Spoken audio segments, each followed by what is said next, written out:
Gun violence has always been one of the hot topics in our nation. This weapon has taken millions of lives before up until now. According to the Gun Violence Archive of 2019, there have been 30,402 deaths due to gun violence. But our question now is, what are we going to do about it?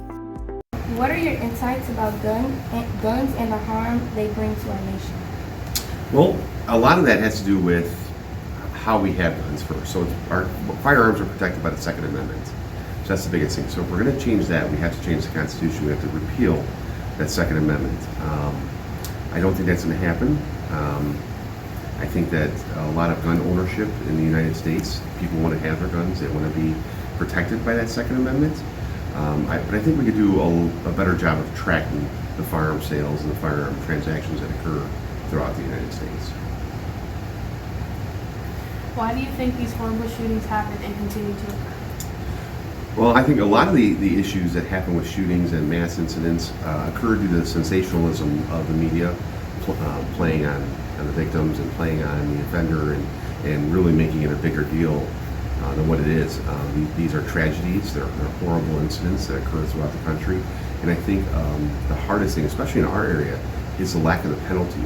A lot of repeat gun offenders and gun sales and other transaction and shooting offenders are back on the streets relatively soon, or they're not.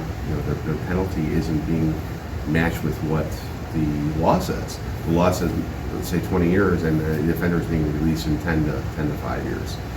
Our jails are overcrowded, and people are just being released way too soon. So many people have died because irresponsible people had access to guns. Places like churches, schools, and hospitals that used to be safe are now becoming dangerous because of rampant cases of mass shootings, like in the Columbine and Sandy Hook school shootings. In these shootings, many children as well as adults were harmed because teens and other people got their hands on guns. We are indeed a fortunate people. We are strong enough to meet those challenges. Over the past 10 days, our whole nation has been united in grief with the people of Littleton, Colorado. We have also been profoundly moved by the courage, the common sense, and the fundamental goodness of Littleton students, teachers, parents, and public servants as they have spoken to us of the tragic events there.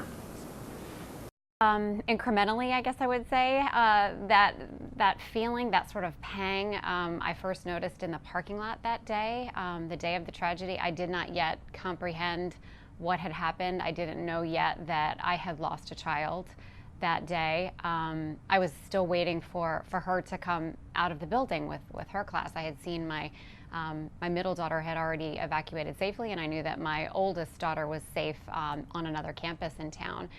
But I remember sitting there and just having this moment thinking, wow, here we are all these years after Columbine, and I'm sitting in the parking lot realizing that something like that has happened here. The unthinkable has happened here, and we really aren't as well prepared as I had thought we were.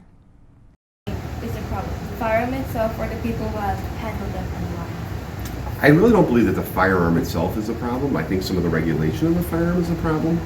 I really think it goes back to the people. I think people are being sensationalized. People are doing mass shootings, are bragging about it beforehand. They want the notoriety. And I really feel that it's still in the hand of the person. President Trump is also now calling for reforming mental health laws to identify disturbed people who might turn violent. The U.S. Secret Service says 2/3 of those who carried out mass attacks in the past year experienced mental health symptoms beforehand, and nearly half had been diagnosed with a mental illness. It is never too late to act to stop gun violence. Strict implementation of the law that prohibits gun access for people with mental issues, even to people who are near them. Yes, the Second Amendment states that everyone has the right to own a gun, but we must improve the process before a person gets access to firearms. We should also try to solve the straw purchasing, or the process of passing firearms from a legal gun holder to an illegal one.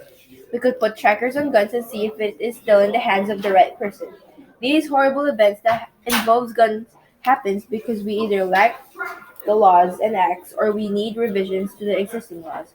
It is time we do something. Simple ways to achieve a safer environment.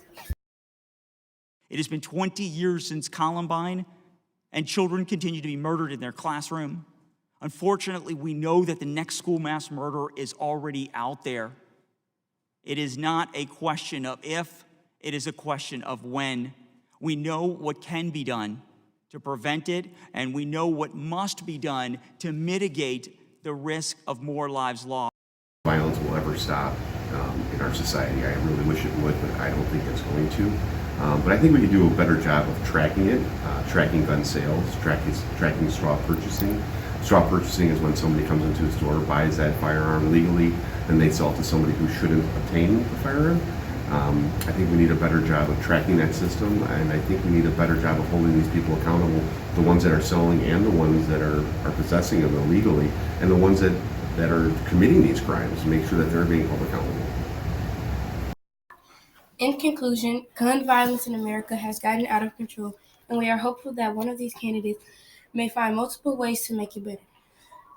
We are hoping that they can help us solve the problem of gun violence in today's world.